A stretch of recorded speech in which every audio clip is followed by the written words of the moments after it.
Eu já devo ter falado sobre isso em algum vídeo aqui com vocês. Mas um dos motivos pelo qual decidi criar um canal no YouTube é para conversar com vocês sobre coisas que eu não vejo ninguém falando. Filmes, séries, animações, HQs, coisas que passam batidas.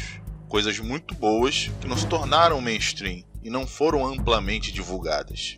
E por consequência disso, a grande maioria das pessoas nem conhece, em alguns casos nunca ouviu falar. Eu vou trazer um top 5 com as 5 melhores séries que eu já assisti e que provavelmente você não conhece. Fica comigo que nós vamos conversar e conhecer um pouquinho sobre elas. E se ao menos eu conseguir te deixar curioso para conhecer alguma, e mais pra frente a gente trocar uma ideia sobre, eu já terei um senso do meu dever cumprido. Então vamos conhecer essas pérolas.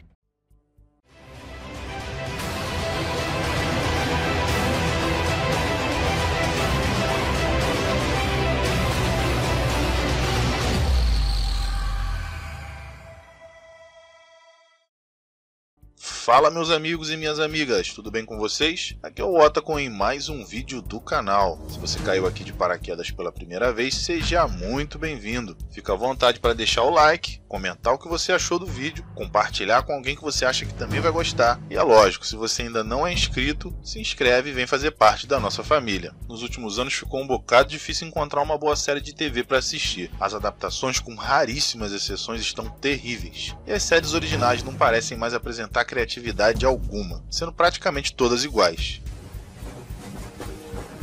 Mais ou menos. Até mesmo as séries mais antigas que se arrastam até os dias de hoje não conseguem mais nos atrair, pois se tornaram longas e cansativas demais. Mas nem tudo está perdido. Ainda existem sim ótimas séries para se assistir. E o melhor de tudo, com final. Porque ninguém merece assistir uma série com 15 temporadas. Pelo amor de Deus, né? Eu vou trazer um top 5 de séries, com as 5 séries que eu mais gostei de assistir até hoje. Então vamos conhecê-las? Em quinto lugar, Humans. De 2015, Humans é um remake de uma série sueca chamada Real Humans, que traz um futuro próximo onde toda a família precisa ter em casa um synth, um androide quase humano que ajuda nas tarefas domésticas e cuida das crianças. Eu não assisti a versão sueca, mas o seu remake britânico é simplesmente maravilhoso, com interpretações de cair o queixo, principalmente dos atores que interpretam os synths. Com um destaque para Gemma Chan, que mais recentemente apareceu no filme da Marvel Eternos. A história da série pega fogo quando uma atualização dos synths começa a torná-los sencientes. Eu adoro esse tipo de ficção e essa não podia ficar de fora. A pegada dessa série lembra muito o jogo Detroit Become Human do PlayStation 4. Quem já jogou vai saber do que eu tô falando. No momento, para quem ficar interessado, só é possível assistir essa série no Showtime, que é um parceiro da Amazon Prime Video, então dá para você comprar o serviço por lá. Em quarto lugar, Banshee. Terminada em 2016, após 4 temporadas, a série é estrelada por Anthony Starr. Sim, você sabe quem é ele, o Capitão Pátria do The Boys. Após passar 10 anos preso, nosso protagonista sem nome, porque o nome dele não é dito em nenhum momento na série, assume a identidade de um xerife substituto que morre a caminho de assumir o cargo na pequena cidade de Banshee, na Pensilvânia. Com seus métodos nada convencionais, ele começa a criar gosto por combater o crime na cidadezinha, o que dá a entender que vai ser uma série bem simplesinha e bobinha, né? Não! Pois eu não podia estar mais enganado. Logo, Hood, que é como ele começa a ser chamado, é o nome do xerife morto, né? Descobre uma série de problemas grandes na cidade, como gangues, com direito a neonazis e tudo. Mas a gente descobre que a mulher que ele ama mora lá, está casada e com filhos, e ele estava procurando por ela. Por isso foi pra lá. A coisa piora quando o pai da moça, que é um chefão do crime, e seus capangas chegam pra zonear ainda mais a história da cidade. A série não para e todo episódio é tiro, porrada e bomba com personagens que mais parecem saídos de um filme do Tarantino. Nessa série aqui eu vou dar um destaque pro Job, vivido pelo ator Ron Lee, que é amigo e ajuda bastante o protagonista. O cara é o personagem LGTV mais bem feito que eu já vi até hoje. Pra quem diz que não tem ou que eu não falo sobre eles, o cara é hacker, luta, atira bem e é ruim danado. Hoje em dia iriam reclamar dele, né? Pois gay não pode ser assim, todos são bonzinhos. Sei. No mais, a série é sensacional. Pra quem quiser conhecer, tem ela no HBO Max. Em terceiro lugar, Warrior. Escrita pela mesma pessoa e feita pela mesma produtora de Banshee, elas até se parecem um pouco se você prestar atenção. Warrior também pode ser achada no HBO Max. Eu sinceramente espero que ela continue, pois o final da terceira temporada foi espetacular. No final do século XIX temos uma São Francisco pós-guerra civil enfrentando um outro grande problema, as Tongs, que são as gangues da em constante crescimento Chinatown. No meio de toda essa guerra entre a polícia, as gangues e os irlandeses que estão revoltados por perder seus empregos para a mão de obra chinesa, chega da China o nosso protagonista, a Sam, que veio procurar sua irmã. Ela foi trazida antes para ser vendida para um chefe de Tong como escrava, e ele chega quebrando tudo com seu Kung Fu na intenção de encontrá-la e salvá-la. Baseada em escritos inacabados do mestre Bruce Lee, a série tem uma história vibrante e personagens que você não sabe se ama ou odeia, mas que não te deixam quieto no sofá. Todo episódio o pau come. Ai, que delícia! E as coreografias são sensacionais. Melhor que muita superprodução com gente fingindo que sabe artes marciais por aí, hein? Eu espero muito que ela seja renovada. Em segundo lugar, The Last Ship. Essa, para minha felicidade, eu recentemente descobri que chegou ao Prime Video e eu corri para assistir de novo. Gosto demais dessa série. De 2014, ela trata de um tema delicado para nós ultimamente, uma pandemia. Um vírus mortal eliminou mais da metade das pessoas no mundo, e uma missão no Ártico leva um navio da Marinha Americana em busca da cura. O problema é que a missão era tão secreta que nem eles sabiam. Como é que é?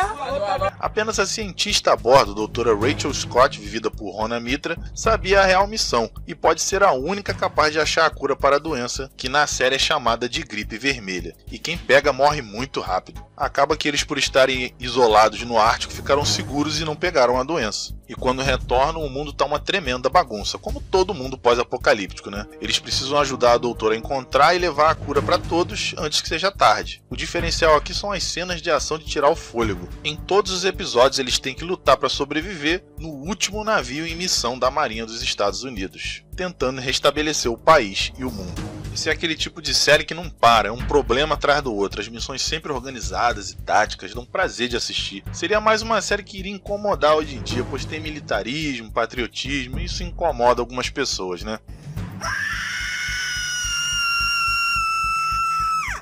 Um destaque para o Eric Dane, o protagonista, que interpreta o Capitão Tom Chandler, e manda super bem.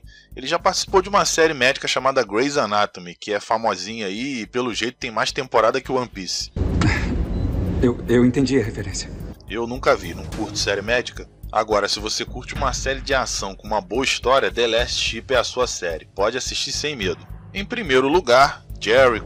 The Last Ship é sensacional, como eu falei, e ela só não ficou em primeiro porque existe Jericho. Com apenas 2 temporadas que foram exibidas de 2006 a 2008, Jericho, na sua simplicidade, conseguiu fazer o que nenhuma série de mundo pós-apocalíptico, e olha que eu assisti muitas, hein, conseguiu, que é deixar você realmente tenso e temeroso pela vida dos personagens, como se você estivesse lá e fosse um deles. A série começa na tranquila cidade de Jericho, no Kansas. O protagonista, Jake Green, vivido por Skeet Ulrich, se desentendeu com a família e é aquele garoto problema desde cedo. Quando ele já partia para sempre, foi surpreendido por um ataque nuclear, que matou muitos e deixou todos às escuras. Agora a pequena cidade vive uma luta para sobreviver e tem que enfrentar o maior monstro de todo mundo pós-apocalíptico, o ser humano. Batalhas incessantes para descobrir o que aconteceu e não morrer de fome no processo são o ponto alto dessa série, que assim como The Last Ship não para.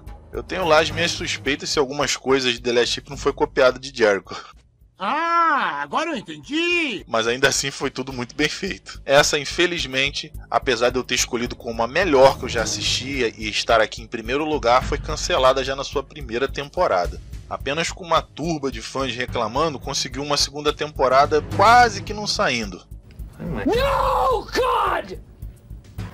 No, God, please, no! No! E acaba que o seu final é aquele final meio corrido, algo que é interpretativo, infelizmente. Mas ainda assim, 2 temporadas que me impressionam até hoje pela qualidade. Além do protagonista que eu citei no começo, eu não posso deixar de fazer uma menção honrosa aqui ao coprotagonista, o personagem Hawkins, vivido pelo Lenny James. Pra quem não conhece o ator, é o Morgan do The Walking Dead. Ele pra mim é de longe o melhor personagem e dá um verdadeiro show de atuação. Essa série aqui eu deixo o seu critério, conhecer ou não, pois de repente você pode não curtir, não ter um final propriamente dito, mas ainda assim vale a pena. Eu não assisti nada melhor até hoje. O que a maioria dessas séries tem de bom e em comum? São temporadas curtas, direto ao ponto, poucos episódios por temporada, a maioria foi finalizada e não entrou nessa de esticar e espremer até não ter mais nada, descaracterizando e se tornando algo genérico, como o próprio The Walking Dead, por exemplo, que eu simplesmente abandonei porque eu não conseguia mais continuar. Para mim, série nenhuma, por melhor que esteja, deve chegar a 10, 12, 15, 20 temporadas. Por favor, né, gente? Fica evidente que só estão mantendo para você continuar assistindo, isso sem a mínima preocupação com a qualidade. É verdade. Fora quando não tem mais o que sugar da série propriamente dita e eles começam a criar um monte de spin-offs que ninguém pediu. Ih, rapaz. Pode me chamar de chato, eu hoje em dia me tornei muito seletivo com o que eu assisto. E no caso de séries é pior ainda, desprende um tempo ainda maior, e esse é um tempo que eu não quero perder. Eu arrisco sim e tento conhecer programas de TV novos sempre, mas se logo no início não for incrível e não me prender, eu abandono sem remorso. Antigamente eu ainda me forçava a ver até o final, mas hoje em dia não consigo mais. No mais, eu recomendo essas séries que pra mim são incríveis. Elas são o meu top 5 séries favoritas de todos os tempos. Agora eu quero saber o seu. Me fala se você conhecia alguma das séries que eu falei aqui e comenta o seu top 5 de séries favoritas que eu quero muito saber.